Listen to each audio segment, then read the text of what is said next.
I'm a huge believer of how much our belief in ourselves or our belief about the world gets forged in the first 7 years of our lives.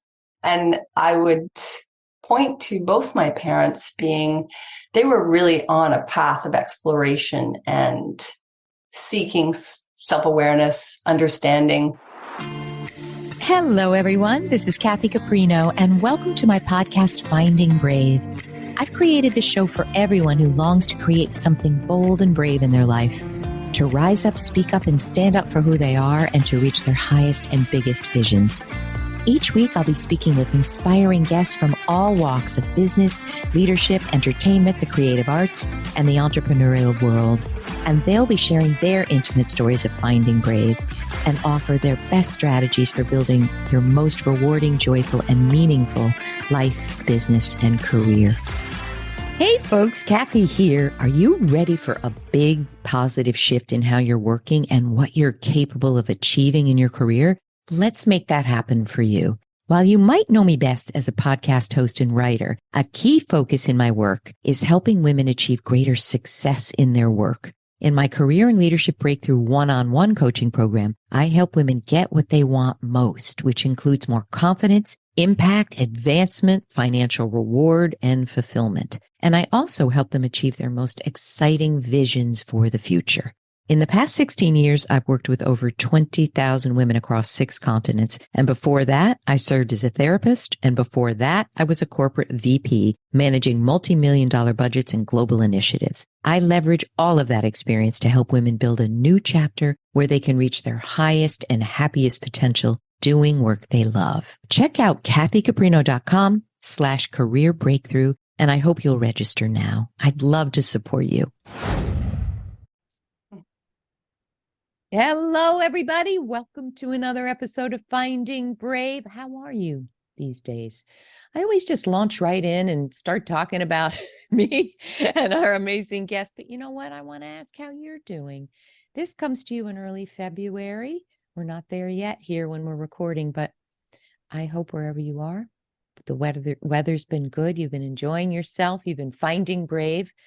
I'd love to hear from you all about what's going on in your life. But in the meantime, we have a podcast to do, and I'm so excited for our guest today, Hope Paterson. Hope, thank you for joining. I'm really thrilled to have our discussion today.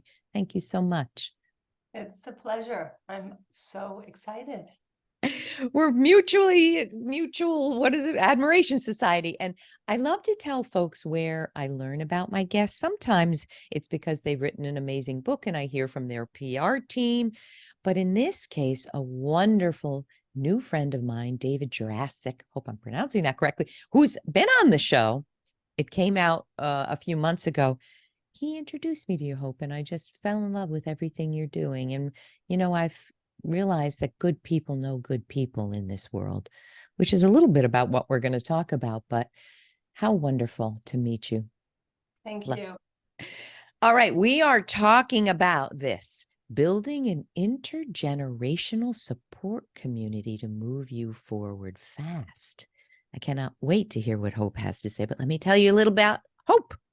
Hope Paterson is a global nomad, mother of 2, education innovation specialist, and transformation coach. For the past 20 years, she's been working in what she calls the Hope Triangle, electrifying pathways for humans of all ages, working at the intersection of education, innovation, and entrepreneurship. She walks along, I love how you describe this, walks alongside people as they move from old to new, supporting them to identify opportunities and support new ways of moving through their lives, careers, lifestyle changes, and family. Her innate skill of understanding and articulating the uniqueness and brilliance of people allows them to explore and achieve what they envision. And there's more about Hope. She's got 500 things going on, and you can read that in the show notes below. But there we go, Hope.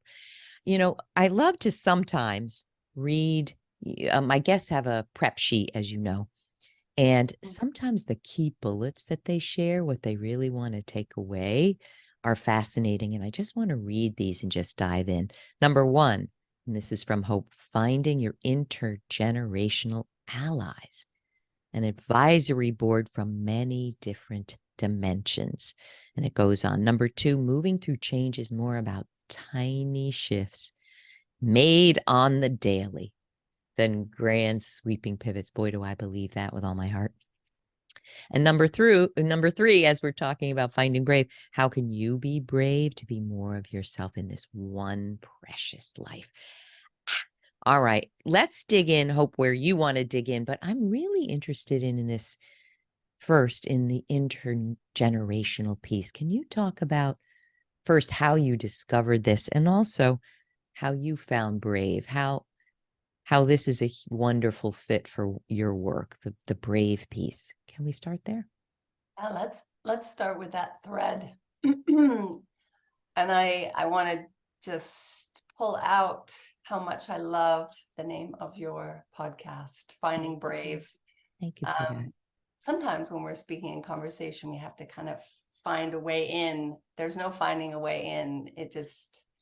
Finding bravery has been such a huge part of my life. And I guess it started when I was really young. I started to recognize that I had a choice. And I think that is a really huge thing to realize as a young child, is that we as humans have all these choices all in front of us. And we can choose, all these pathways. Yes, some choices are made for us. When we're little, we have less agency, we have less choice, but I was really fortunate to have a family and a culture around me that encouraged taking brave choices. And so I started to flex what I call my bravery muscles. I love metaphors, and I like visualizing what this meaning is in our lives. And I started to flex. I think around 6, I started to flex the muscle of, I don't have to live my life exactly like everybody else around me. And what would that look like? And that kind of opened up so much creativity. It opened up some fear. It opened up, possibility and curiosity. And I would say those are some of my huge values that I come back to as a compass as I work my bravery muscles. And I did this, Kathy, throughout my life. At 6 years old, deciding I would take a journey and convince my parents to go to school abroad. It took a little while. They didn't let me go at 6, but I'm floored over here. Yeah, throughout my formative years, I myself flexed bravery. And sometimes it led to some amazing failures, which in and itself is a way to feel still brave, even though it flopped your vision as you kind of hoped it would pan out. I still felt brave. So can I stop you and ask a million questions on this?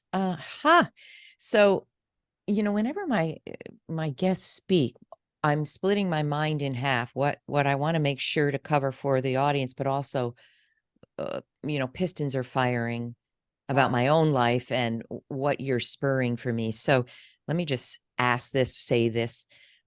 The first thing that's got spurred is at age 6, you realize you had choice.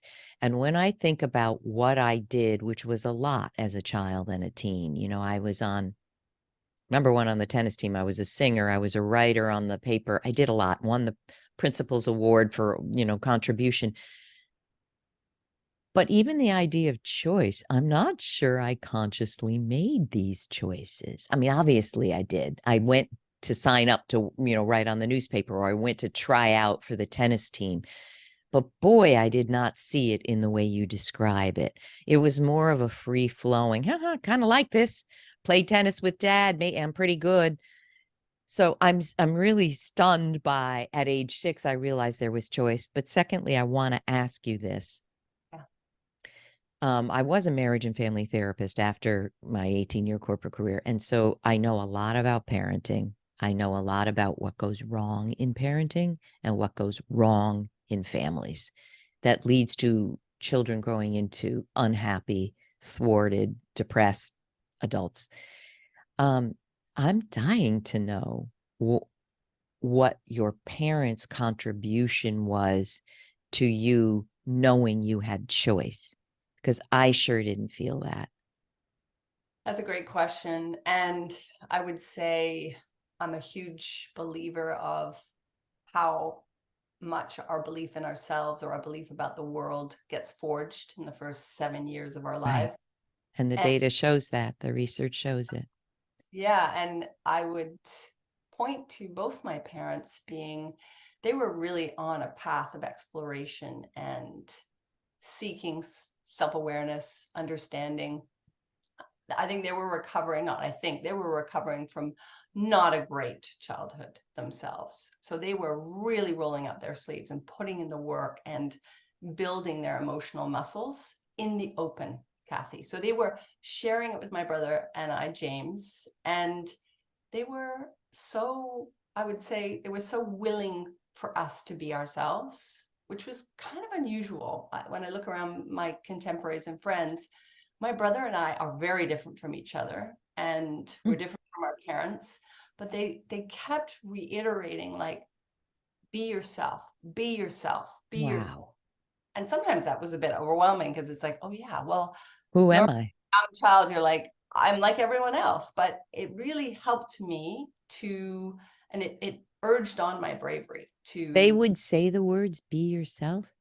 yeah, be yourself. Can I ask you, you said you grew up in the UK? Yeah. Are they British? Are they My father was educated in England. He grew up all over, but my mom, they're both Canadian. and can I ask you the age they were when you were 6? They were in their early 30s. They were very young when they had me. Yeah. Why do I ask? I'm always thinking, trying to make patterns of things. My parents were second generation Greek and Italian, and they were older when they had me. I think these things shape us. I think when you're an immigrant or a child of an immigrant, be yourself. Now, correct me if I'm wrong, people, anyone listening, but it's not about being yourself. It's typically about fitting in. How Yeah. do I fit into this culture that I'm not a part of, really?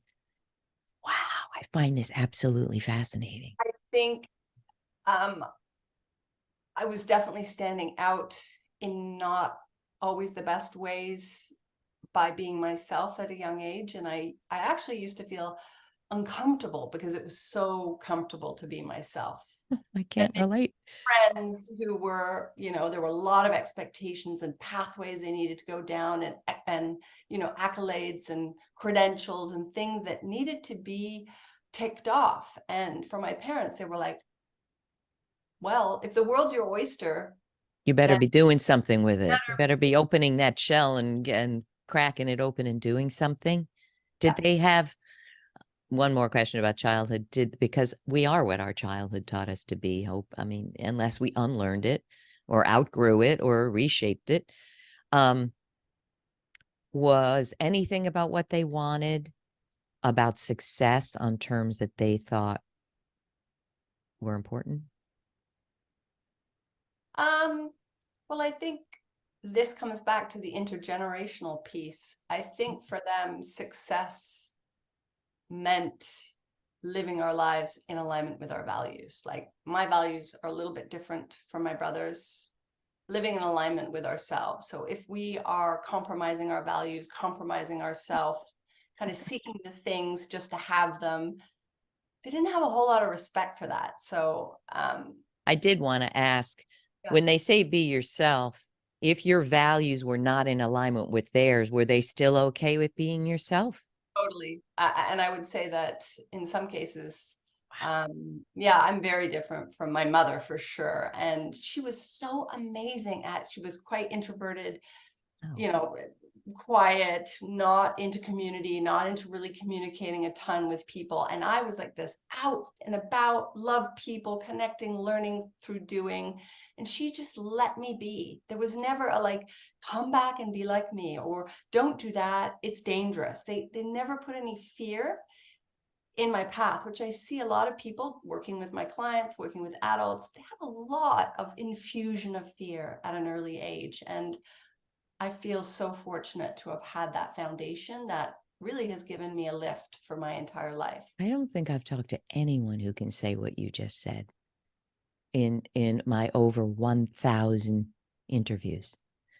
I mean, I certainly can tell you it wasn't about be yourself. You know, it would be like you're shining a little too brightly, tone it down. You sound like a braggart. That would come from mom, beloved mom. They're both in heaven, parents. Dad wouldn't say that. But, you know, the last thing I'll talk about with childhood is I was watching a Tony Robbins documentary, I Am Not Your Guru. And in it, he asked one question to the audience: who did you crave love most from, and who did you have to be to get it? And out of my mouth, you know, I wasn't speaking. In my mind, I knew in a minute, I felt like I had to be obedient for mom and brilliant for dad. Now, if they were sitting here, would they say that's true? They'd say, no, we love you with every, you know, fiber of our being.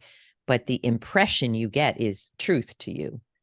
So if you have to be obedient and brilliant, that's what you're struggling for, you're going to have an unhappy life. I mean, obedient is not what we're going for happiness. Anyway, thank you for letting me spend 10 minutes on that. I find it, and thank you to are your parents still with us? Yeah, they're very much Give still them with a hug for me, will you? I will. Actually, my father and I have engaged in some great online chats because our relationship is so open, and there's so much connection and emotional intelligence between the two of us. It's rare, and so we started to do these online chats about some deep topics. Amazing, Hope. Would message me saying, "Oh my gosh, I can't believe that you can do that with your dad."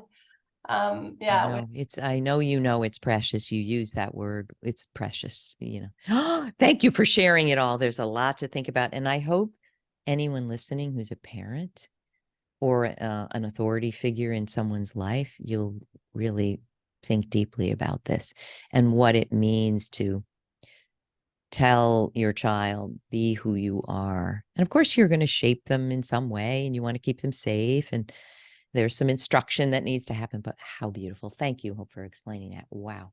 All right. Now can we talk about the I can't even say the word, intergenerational allies? And you're talking about like a support community, an advisory board. Tell us all about it. Yeah, I think back to finding bravery muscles. I was not necessarily looking to become a transformational coach. It wasn't something that I was like, I woke up one day and I was just thinking, I'm going to be a transformational coach. I spent many years, decades, as an entrepreneur, really driven by my love of learning by doing. And on that path, I got to work with so many inspiring mentors from all ages, all backgrounds. And I started to, with my love of people, I started to sense into how powerful it was when there was an intergenerational transfer. So something we would have had, Mm, thousands of years ago, living more in community, living more tribally, we would have yeah. had different generations around us sharing, passing on knowledge, passing on guidance. And some of the guidance isn't verbal. Some of it's modeling. Some of it's living the example. Some of it's showcasing your failures and your mistakes with Mm, honesty and transparency. And so when working in entrepreneurship with startups, businesses, my own and others, I started to clue in, Kathy, of wow, we've lost this in many situations. wow. And how can I, as the hopeful glue, I often call myself the hopeful glue, Mm, providing examples of what's possible. A few years ago, on the heels of lots of global travel with my family and meeting more people in mm. different areas of the world, different generations of people, I started to think, I'm sitting on a gold mine of amazing humans who don't know each other and are from different cultures and different age groups, different generations. How can I be the bridge? How can I be the translator, the hopeful glue? Wow. I started to build out environments, collaboration stations, I called them, ways for people to come together. And one was called Hope Braintrust. Mm. And really the idea was, what if we got a group of brains together? This was around the pandemic via Zoom. And we broke down all the silos that exist between, you're from Europe and you're from North America and you're from Africa. I Wow. made sure that I had people from all different continents, countries. I made sure I had people from all different age groups. And I would say the theme, the Hope Triangle, was around innovation, education or learning, and entrepreneurship, which for me, entrepreneurship is owning your work life in Mm. some way, shape, or form. So I started to run Wow. monthly events, and I just kind of pulsed out this beacon. It wasn't paid, it was free, and people started inviting more people. Mm. People would land in my little Zoom box, and we would spend 90 minutes, 2 hours. And Kathy, it was amazing. The Wow. topics we talked about, Would how to they be organic, or you had here's what we're going to be talking about today, generally the theme? No, I am a facilitator. Yeah, I mean, part of being a hopeful glue is there is this beautiful space between like facilitating and activating and letting things be emergent as you. absolutely. So I A would little hold bit of a balance there. the best like the people that could also help catalyze the conversation. We'd have conversations around the future of AI and learning, or Wow.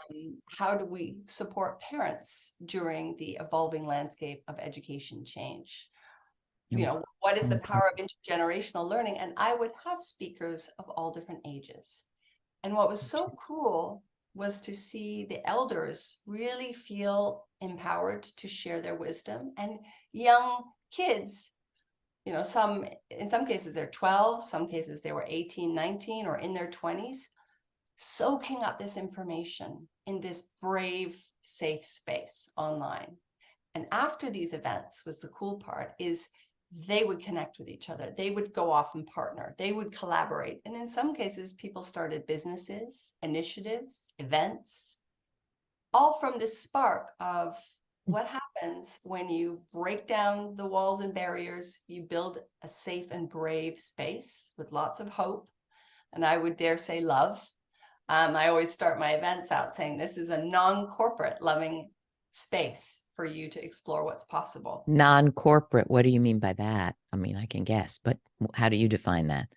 I would say that for me, corporate there's been a rigidity to, obviously corporations grow to be big, and in order to scale, they have to build systems and rigidity and process. And this was sort of the antidote that's very useful, needed in our world to some degree, but this was more of a influx, emergent, creative, curious space. All right, questions. Can I? Um, as you were talking, I was thinking about how I feel about LinkedIn, which I call the great cocktail party in the sky. And people hate it. They're scared of it. They don't want anything to do with it. Some people love it. And they're getting pitched a lot and they can't stand that. And I've had, I always say, if you want to do anything in the business world, typically, if you're hiding on LinkedIn, it's not helping. No. Now, there are some people that Instagram is better, whatever. But I really view LinkedIn as an intergenerational support community where the cocktail party is, imagine you can walk into a room and there's 1,000 people or 500 or 50, whatever number you like, of the most inspiring people in the world. And that could be from age, 14 to 13 to 8 to 90, 100. And you can ask them anything and you can learn from them and you can watch them. Why wouldn't you want to be present for that? But what does occur to me is your spaces, tell me what you think. I think anyone who is drawn to participating has a certain energy, a certain, I believe in spirituality, not religiosity necessarily at all, but spirituality. And you're bringing your spirit, you're bringing your energy, you're bringing your openness, you're bringing your willingness to be helped and to help. Do you find that there's a certain kind of through line in the people that are attracted to these groups? 100%. And How it, would you articulate that? What they are like? well, this has been interesting because they're all different ages. So I would say that they're all open-minded, which means for me, they're willing to change their mind, to receive new perspectives, to Mm. test new models, which is amazing. I find they're all kind and caring people Wow. who are willing to help and also receive help. I would say that they're brave. A lot of them speak out about vulnerabilities, about struggles, about what's not working. Mm.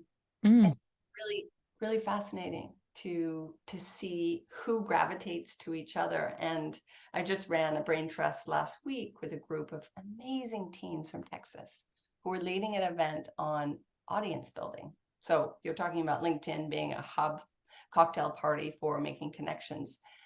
They broke down how do you build an audience on Twitter and Substack and TikTok for all these elders or people in their 40s, 50s, 60s, 70s who were like, what are these platforms? Help us understand.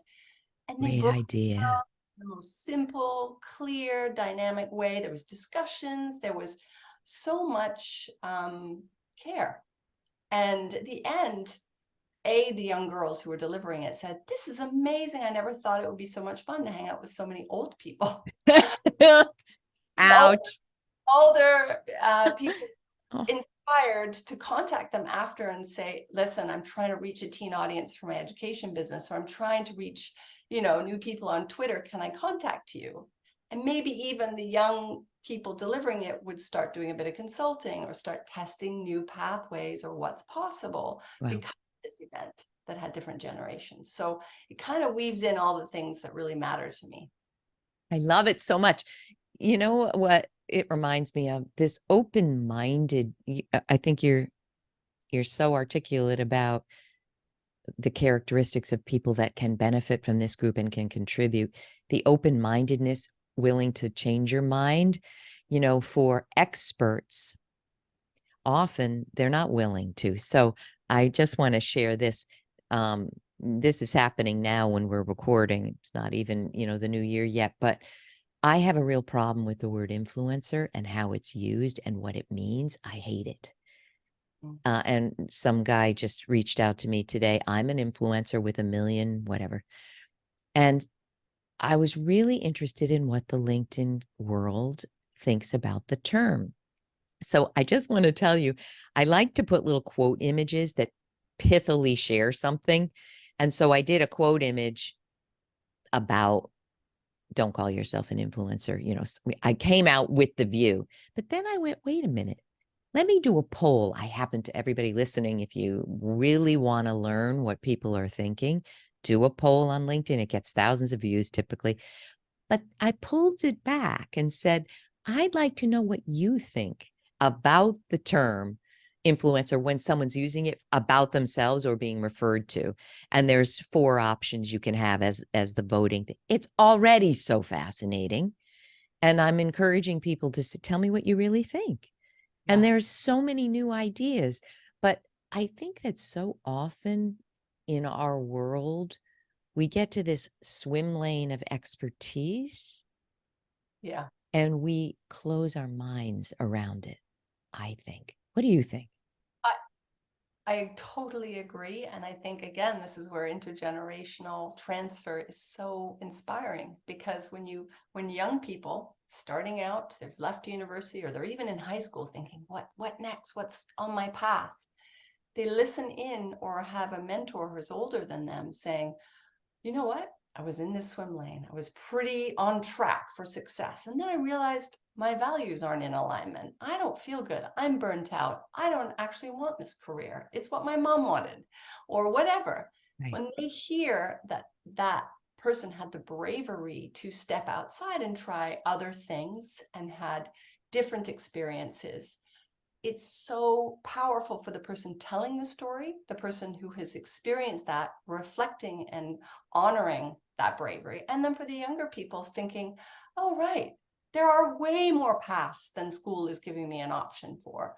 There's endless, especially if I'm myself. So I think bringing people together so that they can share these and it benefits both parties is. Oh, it's fantastic. All right, now give us two things here. I'm aware of our time. I know you have to scoot off soon. If we want to build this just for ourselves, like an advisory board for ourselves, we're not going to run a group like you, perhaps, but number one, what is it that we have to do, and what is it we have to rethink? And secondly, I would love your honest thoughts about groups that you have run where it didn't work, it didn't go the way you planned. And I guess what I'm looking for here are what you really need to be aware of and look out for when you're creating this group. Can I just give a quick example? Now, this wasn't an intergenerational advisory group, but when I started learning a lot about narcissistic personality disorder, and there's been narcissism in my life that's hurt me, I just had an idea. Let me put out a Facebook group for adult children of narcissists. Oh my goodness. The thing grew so fast. It was 2,000 people in a very short time. And I was moderating it. And in some cases, adult children of narcissists have narcissistic wounds, and I had to kick people out because they were being bullying. I had to spend so much time doing this for free, and it isn't even my swim lane. And so I finally said, and two people actually said, I want to kill myself. And when you have a Facebook group, when that happens, you have to report it to Facebook and you have to call the police. And I had moved away from doing therapy. It was not what I wanted. And I didn't feel I could serve these people. So long story short, I announced I was closing it. Well, I got a lot of narcissistic comments like, we don't need you. Why do we need you? You don't have to close it. So I said, let me ask you this. If you saw someone saying they would kill themselves, what would you do? And one woman said, it's on them. Let them do what they want. Which, wow, there we go. I do not have an example like that, but I will think of an example. But wow. This is why this is important, is we can start something from an idea that we think is going to be so helpful and so good, and it can be a disaster of an idea. For me, that was a disaster. I learned so much, but it's not only learning about what you want, it's learning about what you never want to do again. I know that's a really dramatic example. The beautiful question around advisory, because I actually spent a lot of time on this with my coaching clients. My main work is really offering coaching for people moving through change, professional, personal. Wow. And I think it is really key to build out an advisory or to connect with people outside of your sphere of influence. You are who you spend your time with. So often, even if I'm working with them, I'm one person, I'm one influence, I'm one space. So we call it speed dating, your passions. And we spend time digging into the things they don't spend time on, but they wish they did, the passions, the interests, the curiosities. Then using my global network, I help them connect with a whole slew of diverse people, and they go about connecting with them and having conversations. And the cool part about it is when they're in conversation about sharing their passion, it's kind of clunky to begin with, right? Because it's not their job, it's not their lane of expertise. So they got to this is where coaching comes in. They have to get over that and be brave and say, I'm contacting you, Kathy, and I'm like, I really want to get into coaching or therapy. Tell me. And I'm kind of awkward and a bit all over the place. But the more Kathys I speak with, kind people who receive me, share about their work, the more I start to hone in, what is it that I want or what I'm really passionate about? And that builds. So for people listening who I'm not working with and who aren't, getting my support in building out an advisory, is start from where you're curious, where you're interested and passionate. And then you can use LinkedIn. You can ask people for referrals, recommendations, but speak to people, kind, gentle people to begin with, because it might be a bit awkward and clunky. Mm. And then you can move out to the bold connections that might be harder to reach. I It's love it. valuable. Can I throw in two questions that I learned from my mentor, Judy Robinette, who wrote a book a few years ago, How to Be a Power Connector. She said, when you have these discussions, ask two questions, make sure to ask two questions. You're going to tell people in a clunky way what you're thinking about, but then and hopefully you're going to ask about their trajectory to learn, right? It's not just with your hand out, but she said, ask these two questions. Do you have any ideas for me? It's not some boxed in question. It's, you have an idea for me. And afterwards, do you know anyone who would be helpful to speak with? If you do that 10 times, you could have 100 people to speak with. So I think what we're doing here is breaking it down to make it less scary. Of course, it's going to be scary because you're coming out on the frontier of who you are. But these conversations with the right energy and the right kind of people, if they don't have to be scary, they can be so enlivening. Yeah? Yeah. And I would also add to your beautiful 2 points is honor your word. So if you say you're going to do something, do it. If you say you're going to follow up, if you say you're going to be there, or like for me, that's actually an act of bravery. And it's something that builds trust within ourselves and other people, is when we decide consciously what we're going to do, then we do it and we follow through. That's golden. I see, I love that, Hope. do that, their life really shifts. And I know we want to end on that failure, community that went wrong. Or how, lessons learned for people who want to build advisory groups that are intergenerational, diverse in every way. I would also say, be with people that don't think like you. Yeah. Be with people who are different. That's where innovation happens. I just interviewed John Peters, amazing innovator. He said, all my best thinking comes from being with people who don't think like me.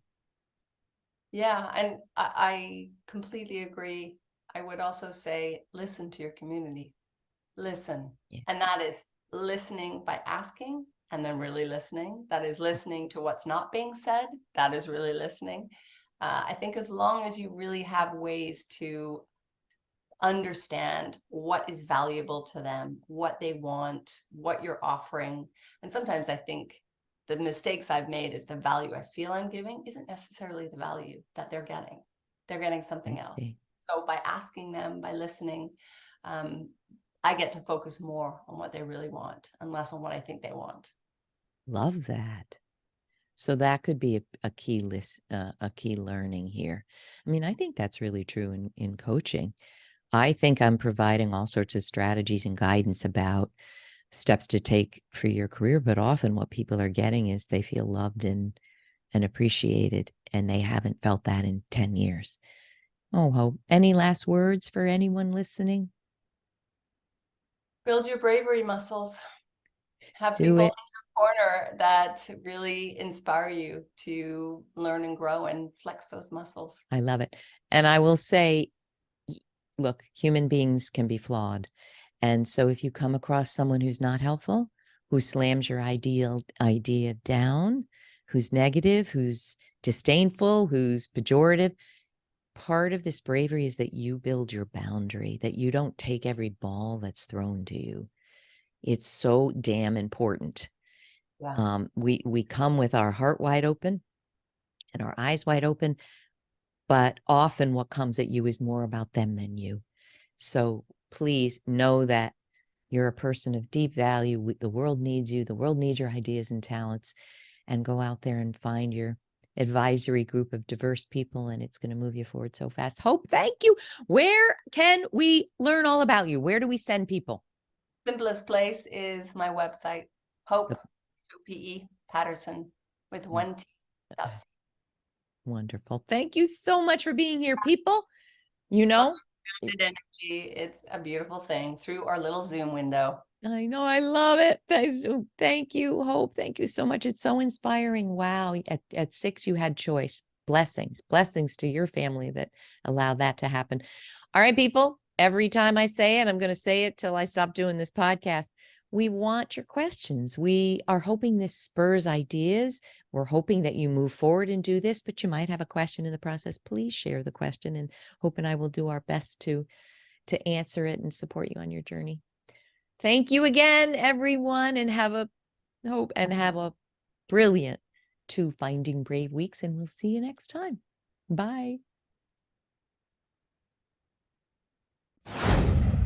Hi, folks. Kathy here. So are you thinking about launching a new podcast, or have you been at it a while and recognize it's time for more or better production help to create the best podcast you can? I totally understand. I've been podcasting for over 6 years, and I know how challenging it can be. That's why I'm really excited to share some key information about the great production team I'm using now called We Edit Podcasts. I've been working with them for well over a year, and I've been so happy with the results. They're a full-service production agency, and their services give me access to a wonderful team of seasoned audio engineers and editors who help create a polished professional sound. And they work hard to ensure that my particular podcasting approach and style comes through in every episode. They also help me make sure that my guests are reflected in the best possible light through the creation of terrific show notes, which is an important part of the show for me. Their process is easy and streamlined, and their responsiveness and customer service is terrific too. If you're ready for better production help, definitely check them out and take advantage of their free trial episode, allowing you to sample their process and quality to see if it's a great fit for you. I'm confident you'll love them. Just go to the link weeditpodcasts.com/findingbrave. That's my special link for you, and book your free call today. Happy podcasting. Thanks so much for joining us today. And please don't forget to check out findingbrave.org for more programs, resources, and tips.